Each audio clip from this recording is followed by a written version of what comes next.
बिस्मिल्लाहिर्रहमानिर्रहीम। Welcome to the new topic, storage of object in memory. ठीक है, तो इस टॉपिक में हम डिस्कस करेंगे कि ऑब्जेक्ट को मेमोरी किस तरह assign.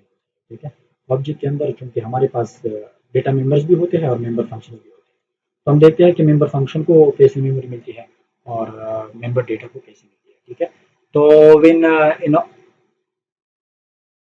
In object of a class is created. अच्छा, तो कहते हैं कि when an object of a class is created, ठीक है, a space is reserved in the memory in computer memory to hold its data members. तो जब आपके पास क्लास का ऑब्जेक्ट क्रिएट होता है, ठीक है, तो उसके लिए मेमोरी में स्पेस रिजर्व होता है। ठीक है, similarly a separate memory space are reserve for each class object. ठीक है, हर एक क्लास के जितने भी ऑब्जेक्ट्स होते हैं, ठीक है, उन सब के लिए अलग अलग उनके लिए मेमोरी रिजर्व होती है। ठीक है, और जो डेटा मेंबर्स होते हैं उनके लिए भी रिजर्व होती है। ठीक है, the member functions of a class are however stored at only one place in the computer memory। लेकिन आपको पता है कि क्लास के अंदर मेंबर डेटा होता है और मेंबर फंक्शन होते हैं। ठीक है, तो मेंबर डेटा के लिए मेमोरी रिजर्व होती है और मेंबर फंक्शन के लिए भी रिजर्व होती है। लेकिन मेंबर डेटा के लिए जो मेमोरी रिजर्व होती है वो हर एक ऑब्जेक्ट के लिए अपनी अपनी मेमोरी रिजर्व होती है। लेकिन मेंबर फंक्शन जो है वो वन टाइम मेमोरी ले लेती है, मतलब उसके लिए मेमोरी जो है वो वन टाइम एलोकेट होती है और बार बार एलोकेट नहीं होती। ठीक है, the member function of a class are however stored at only one place in the computer memory। All objects of the class are use the same member functions to process data।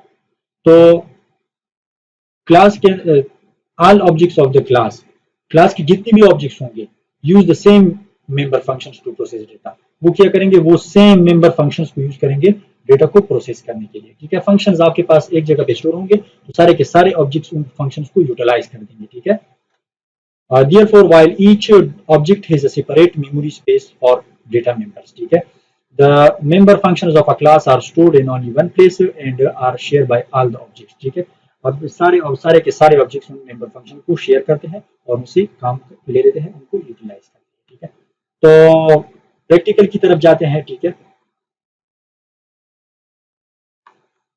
अच्छा, तो यहाँ पे आपके पास एक function class है, class का नाम आपके पास क्या है। इसके अंदर दो आपके पास डेटा मेंबर्स है, एक है एक्स है और दूसरा आपके पास वाई है। एक का आपके पास जो टाइप है वो इंटीजर है और वाई का जो टाइप है वो फ्लोट है। फिर इसके अंदर अगर आप लोग देख ले, दो एक पब्लिक स्पेसिफायर लिखा है, ठीक है, और दो इसके अंदर फंक्शंस हैं, एक गेट डेटा के नाम से है और एक जो है प्रिंट के नाम से फंक्शन है। ठीक है, तो पहले इस फंक्शन का क्या काम होगा, इस फंक्शन का काम ये है, ये गेट डेटा फंक्शन का काम ये है कि यूजर से वैल्यू ले ले एक्स के लिए और वाई के लिए और इन डेटा मेंबर्स को इनिशियलाइज कर दे। ठीक है, वाई और इसको के अंदर वैल्यूज को स्टोर कर दे, यूजर से वैल्यू ले और इनके अंदर स्टोर कर दे। फिर आपके पास दूसरा फंक्शन है प्रिंट के नाम से। ठीक है, प्रिंट फंक्शन का काम क्या है, प्रिंट फंक्शन का काम यह है कि वो इस एक्स की वैल्यू को और वाई वैल्यू को शो कर दे यूजर को। ठीक है, तो यहाँ पे क्लास की बॉडी खत्म हो गई। ठीक है, हम मेन फंक्शन की तरफ जाते हैं और मेन फंक्शन के अंदर हम इस टेम्प क्लास की दो ऑब्जेक्ट्स क्रिएट करते हैं, डिक्लेयर करते हैं। ठीक है, एक आपके पास ए है, दूसरा आपके पास बी है। ठीक है, तो यहाँ पे मैसेज आएगा कि gate data in object A, gate data in object A. और जब आप यूजर से डेटा ले लेते हैं, ठीक है, तो ये वाला फंक्शन कॉल हो जाए, ये वाला फंक्शन कॉल हो जाएगा तो यूजर से डेटा लेगा, यूजर से एक्स और वाई के लिए डेटा लेगा यूजिंग सी एन। ठीक है, फिर आपके पास ये कंट्रोल यहाँ पे आ जाएगा, जब ये फंक्शन कॉल हो जाए अपना काम कंप्लीट कर ले तो कंट्रोल इधर आ जाएगा और ये वाला स्टेटमेंट एग्जीक्यूट होगा। ये आपको कहता है कि gate data in object B. अभी ऑब्जेक्ट बी के लिए हम डेटा ले रहे हैं यूजर से। ठीक है, तो ये वाला फंक्शन कॉल हो जाएगा। ठीक है, बी ऑब्जेक्ट के लिए कॉल हो गया, ये पहले ए ऑब्जेक्ट के लिए कॉल हो गया ये वाला फंक्शन, और अभी ये बी ऑब्जेक्ट के लिए कॉल हो गया। ठीक है, तो ये देखिए बी ऑब्जेक्ट के लिए कॉल हो गया, तो फंक्शन एक है लेकिन दो ऑब्जेक्ट्स के लिए कॉल हो गया, ए के लिए भी कॉल हो गया और बी के लिए भी कॉल हो गया। फिर आपके पास ये प्रिंट वाला जो फंक्शन है, ये भी फंक्शन एक है, फंक्शन आपके पास एक है लेकिन ए के लिए भी कॉल होगा और बी के लिए भी कॉल होगा, ए की वैल्यूज को भी प्रिंट करेगा और बी की वैल्यूज को भी प्रिंट करेगा। और यहाँ पे लिखा है data in object A is this one. ठीक है, ये फंक्शन कॉल हो गया, इसने डेटा को डिस्प्ले कर दिया, फिर आपके पास ये मैसेज आ गया और इसने अपना डेटा डिस्प्ले कर दिया और ये फंक्शन कॉल हो गया। ठीक है, जब ये फंक्शन कॉल हो गया तो इसने भी अपना डेटा डिस्प्ले कर दिया। तो यहाँ पे मैं इसको रन करता हूँ। ठीक है, आप लोग देख सकते हैं।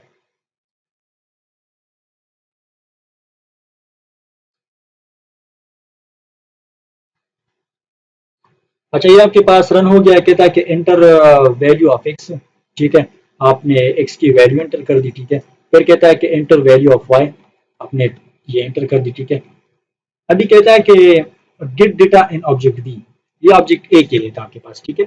Gate data in object A, जिसके लिए आपने एक्स को 12 एंटर कर दिया और वाई को आपने 34 एंटर कर दिया, ठीक है। अभी ऑब्जेक्ट बी के लिए कह रहा है कि आप इस फंक्शन को दोबारा कॉल कर दें और ऑब्जेक्ट बी के लिए वेरिएबल्स में वैल्यू असाइन कर दें। तो आप एंटर कर दें, 12 कर दिया, ठीक है, और यहाँ पे आप 55 कर दें, तो ये ऑब्जेक्ट बी के लिए हो गया, ठीक है। Data in object A is, ठीक है, आपके पास एक्स की ये है और वाई की ये है। फिर data in object B is, ठीक है, एक्स में ये है आपके पास और वाई में आपके पास ये है। तो ये देखो, यहाँ पे जो फंक्शंस थे, यहाँ पे जो फंक्शंस थे, फंक्शंस आपके पास सेम थे, ठीक है। फंक्शंस आपके पास दो फंक्शंस थे जो कि ऑब्जेक्ट बी ने भी यूज किया इन फंक्शंस को और ऑब्जेक्ट ए ने भी यूज किया। अगर आपके पास मजीद और फंक्शन है, ऑब्जेक्ट सी है, डी है, जो भी जितने भी फंक्शंस है, तो वो सारे के सारे इन इन फंक्शंस को यूज करेंगे। ये कॉमन फंक्शंस है और इनको हर एक क्लास का हर एक ऑब्जेक्ट इसको यूज कर सकता है और इससे अपना काम ले सकता है, ठीक है। तो यहाँ पे आप लोग देख लें, यहाँ पे अगर आप लोग देख ले, यहाँ पे कहते हैं कि the storage of object A and object B is mentioned in the above program example is shown below, ठीक है। These object use the same member functions, ठीक है। ये दो मेंबर फंक्शंस है आपके पास, गेट ए और प्रिंट। ये ऑब्जेक्ट भी यूज करता है और ये ऑब्जेक्ट भी इसको यूज करता है।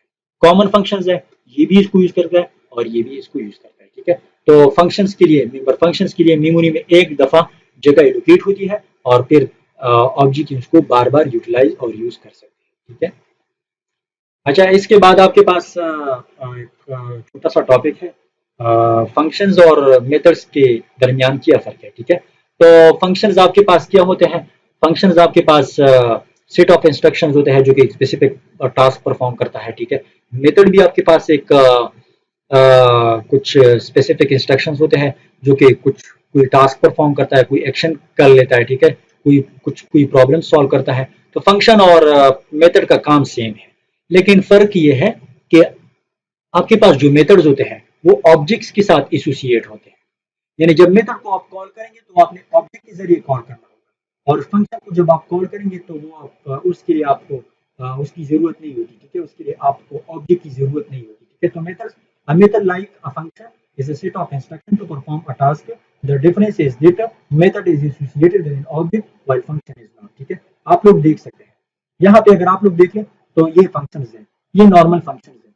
अगर आप इन फंक्शंस को उसमें कॉल करना चाहते हैं प्रोसीजरल प्रोग्रामिंग में, में अगर आप इसको कॉल करना चाहते हैं तो आप नॉर्मली इस तरह कहते हैं, लिखते हैं, ठीक है, गेट और डेटा, ठीक है। और ये आपने फंक्शन कॉल कर दिया, ये आपने फंक्शन कॉल कर दिया, लेकिन इसको कहते हैं फंक्शन, इसको ये फिर फंक्शन है।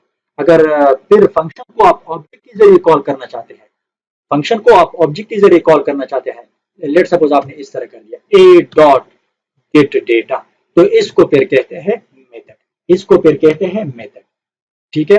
तो ये था difference between method and function. उम्मीद है आप लोगों को समझ आई होगी। Thank you so much. Allah Hafiz.